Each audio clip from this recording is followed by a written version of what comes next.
What if I told you that for nearly 1 in 4 adults over the age of 75, a silent danger is growing within their arteries? A condition that often gives no warning signs until it triggers a life-altering event like a heart attack or a stroke. This isn't a scare tactic, it's a medical reality.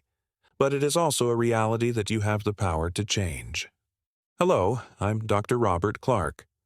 For over 30 years, I've had the privilege of practicing medicine, focusing my work on helping seniors navigate the unique health challenges and opportunities that come with age.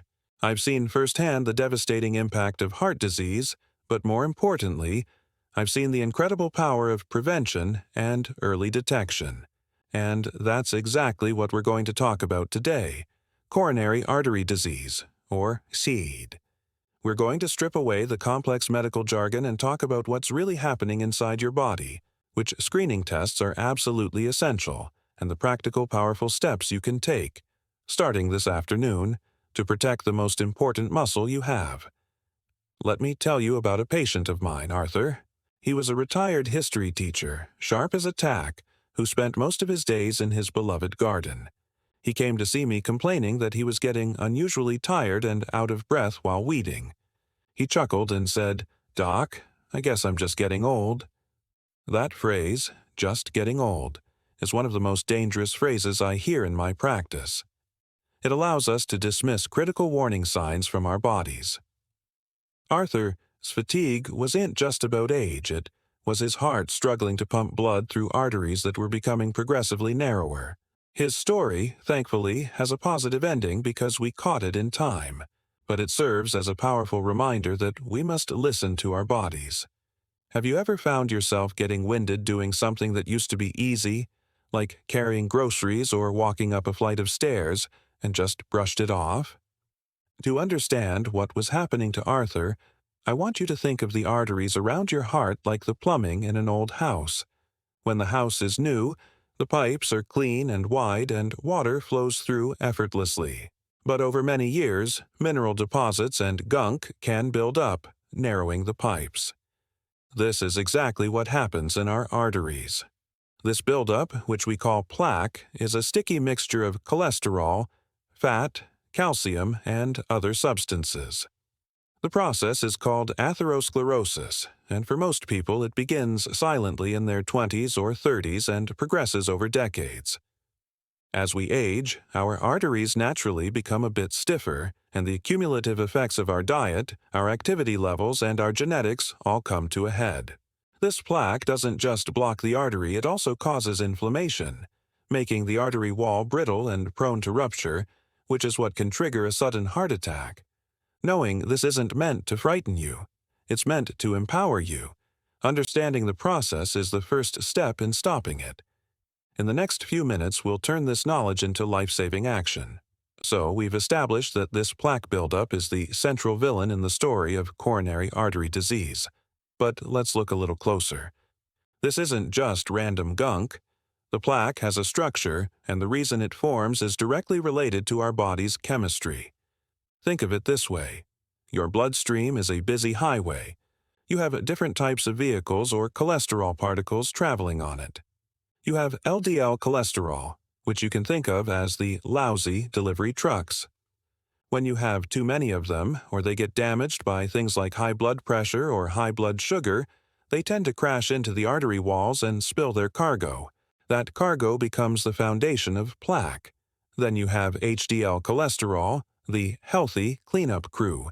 Their job is to grab that spilled cargo and haul it back to the liver for disposal. For decades, if the delivery trucks outnumber the cleanup crew, you get a slow, steady pileup on the side of the highway. This silent process contributes to over 375,000 deaths in the United States every single year. These aren't just statistics, they are parents, grandparents, and friends whose lives were cut short by a largely preventable disease. The average age for a first heart attack in men is around 65, and for women it's tragically later, around 72, often because their symptoms are more subtle and easily dismissed. For many women, a heart attack doesn't present as crushing chest pain. It can feel like extreme fatigue, nausea, or shortness of breath. You are not alone if you've never heard this before. It's a critical piece of information that is too often overlooked. So, if the signs can be so subtle and the process so silent, how do we look under the hood? How do we check the health of our internal plumbing before a pipe bursts? This is where screening comes in, and it's your most powerful tool. It starts with the simplest, most fundamental test of all, your blood pressure. The CDC's Million Hearts initiative focuses heavily on blood pressure for a reason. Consistently high blood pressure is like running the water in your home. Plumbing, at a dangerously high pressure all day, every day. It creates tiny points of damage and stress along the artery walls, creating the perfect footholds for plaque to start building up. For adults over 65, we generally want to see that top number, the systolic pressure, below 130.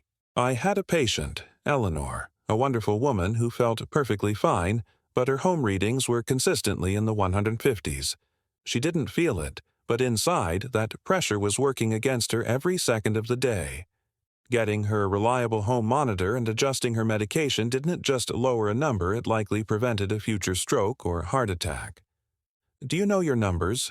And are you checking them regularly, not just once a year at the doctor's office?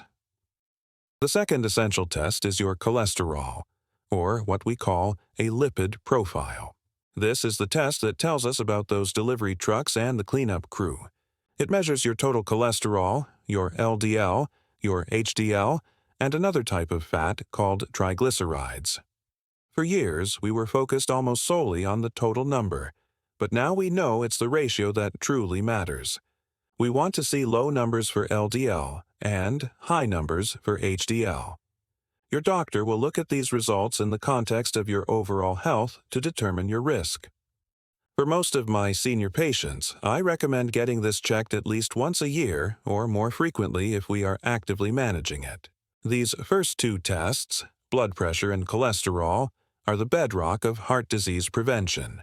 They are simple, non-invasive, and give us a wealth of information about your risk. Beyond the foundational tests of blood pressure and cholesterol, we now have an incredibly powerful tool that gives us a direct look at the plaque inside your arteries. It's called a coronary calcium score, and I like to describe it to my patients as a mammogram for the heart. It's a very quick, painless CT scan, no needles, no dyes, that detects and measures the amount of calcified plaque in your heart's arteries. Remember how we said plaque is made of cholesterol, fat, and calcium? Well, that calcium shows up bright white on this special type of scan. The machine then generates a score. A score of 0 is a fantastic result. It means you have no detectable calcified plaque, and your risk of a heart attack in the next 5 to 10 years is extremely low. As the score goes up, so does the risk. A score over what we estimate to be 232, for example, indicates a significant plaque burden and a much higher risk. Now, this test isn't for everyone. It's not typically used for people who already have a known history of heart disease or who are already having symptoms. Its real power is as a tiebreaker. It's for the person who has some risk factors, like borderline high cholesterol or a family history, and is trying to decide with their doctor whether they truly need to start a medication like a statin. Seeing a high calcium score can be the wake-up call that motivates someone to take their health seriously. Conversely, a score of 0 can provide incredible peace of mind. Wouldn't you want to know if you have the early signs of a blockage, long before it has a chance to cause a serious problem? It turns an abstract risk into a concrete number you can see and act upon. The next critical screening is for diabetes, typically done with a simple blood test called a hemoglobin A1C. This test gives us a snapshot of your average blood sugar levels over the past 3 months. The link between diabetes and heart disease is incredibly strong and dangerous. You can think of sugar in the bloodstream as being sticky. When blood sugar levels are chronically high, that excess sugar sticks to proteins in the blood and to the walls of your arteries, causing inflammation and damage. It's like pouring liquid sandpaper through your pipes. This damage dramatically accelerates the process of atherosclerosis, making plaque buildup much more aggressive. A frightening number of seniors are living with prediabetes or undiagnosed type 2 diabetes, and they have no idea. Identifying and managing high blood sugar is therefore not just about diabetes care, it is absolutely essential for heart care. Finally, we have tests like the EKG or electrocardiogram and the stress test. Think of these as performance tests for the heart. An EKG at rest gives us a snapshot of your heart's electrical rhythm. A stress test, where you walk on a treadmill while hooked up to an EKG, shows us how your heart responds when it's forced to work harder and demand more oxygen.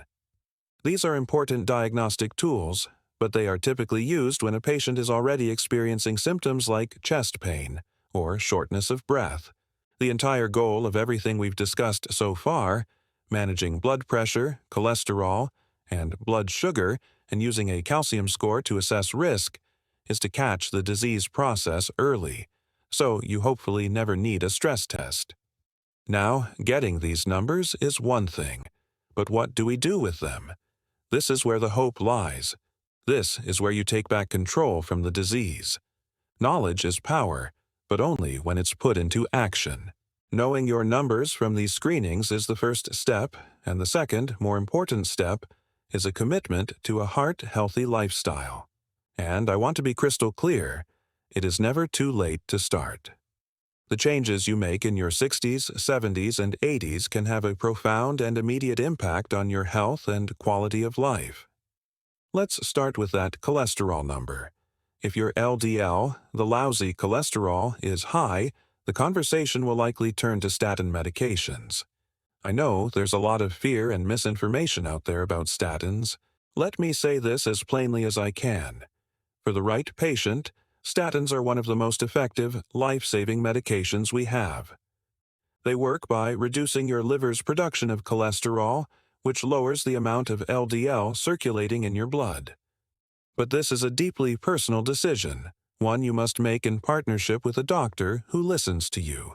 It involves weighing the proven benefit of reducing your risk of a heart attack or stroke against the potential for side effects. This is another area where that coronary calcium score can be so helpful. It provides objective data to help guide that very personal choice. Next, let's talk about physical activity, and I want you to erase any images of marathon runners or bodybuilders. The best medicine for your heart is often the simplest: walking. Consistency is far more important than intensity. I had a patient, Margaret, who was terrified to exercise after being diagnosed with CAD. She was afraid she would strain her heart. We started her on a simple prescription: walk to the mailbox and back once a day. That was it. After a week, she walked to the end of her block. A month later, she joined a group of other seniors who walked in a local park every morning. Not only did her blood pressure and cholesterol improve, but she also found a community. Her daily walk became the best part of her day. Gentle activities like Tai Chi or water aerobics are also fantastic. The goal is to start small and stay consistent. Can you commit to just 10 minutes of intentional movement today? What you put on your plate is just as powerful as any pill I can prescribe. The evidence overwhelmingly points to a Mediterranean style of eating as the gold standard for heart health. This isn't a restrictive diet, it's a satisfying way of life. It emphasizes healthy fats from olive oil and nuts, lean protein from fish like salmon, and an abundance of colorful fruits, vegetables, and whole grains.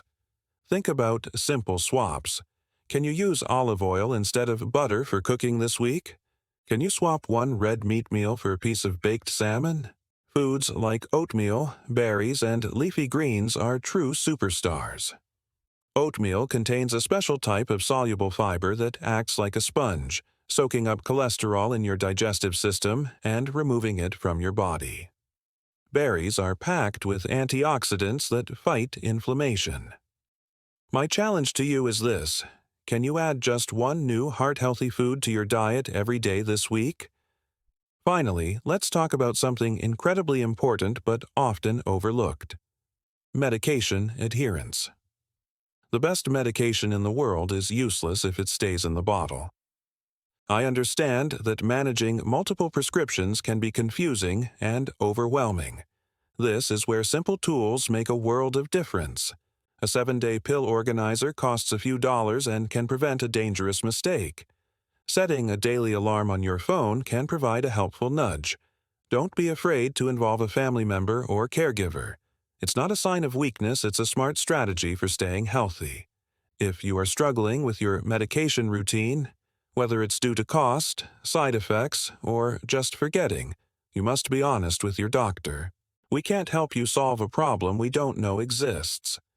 There are often alternatives, patient assistance programs, or different dosing strategies we can try. Your health is a team effort, and you are the most important player on that team. Building on these pillars of prevention, we absolutely must address two modern-day epidemics that directly impact heart health: poorly managed diabetes and chronic stress. As we discussed, high blood sugar acts like sandpaper on the inside of your arteries.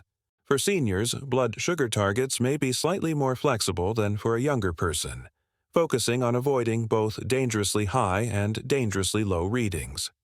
The key is consistent monitoring and working with your doctor to find a regimen of diet, exercise, and medication that keeps your blood sugar stable. Every time you make a healthy food choice or go for a walk, you are actively fighting back against the damage of high blood sugar. The other factor is stress and sleep. For many of us, life doesn't get less stressful with age, the stressors just change. Worrying about health, finances, or family can lead to chronic stress, which causes your body to pump out hormones like cortisol. Cortisol raises your blood pressure, increases inflammation, and can disrupt your sleep. A perfect storm for heart disease. Furthermore, a lack of quality sleep prevents your body from performing its nightly repair and recovery processes, including for your cardiovascular system. The good news is that you don't need a 2-week vacation to manage stress. Simple daily practices can make a huge difference. Try this tonight. Before you go to sleep, turn off the television and your phone an hour before bed. Sit quietly and focus on your breathing. Inhale slowly for 4 counts, hold for 4 counts, and exhale slowly for 6 counts. Do this for just 5 minutes. This simple act can lower your heart rate, reduce your blood pressure, and calm your nervous system, setting the stage for restorative sleep. So let's bring this all together. I want you to leave here today with 3 fundamental truths. First, understand that coronary artery disease is a silent, progressive process. Feeling fine is not a reliable indicator of your heart's health. Second, you must know your numbers. That means regular checks of your blood pressure, your cholesterol, and your blood sugar. And have a conversation with your doctor about whether a coronary calcium score is right for you. Third, and most importantly, you have immense power to protect your heart. It is never too late to make small, consistent changes to your diet, your activity level, and your stress management. Your heart is a remarkable engine. It has been faithfully beating for you, every minute of every day for your entire life. Now is the time to give it the care and attention it deserves. Please know the difference between a concern and a crisis. If you notice a gradual increase in fatigue or shortness of breath with activity, make an appointment to see your doctor. But if you experience sudden chest pain or pressure, shortness of breath at rest, or pain that radiates into your jaw or left arm, that is a medical emergency. Do not drive yourself. Call 911 immediately.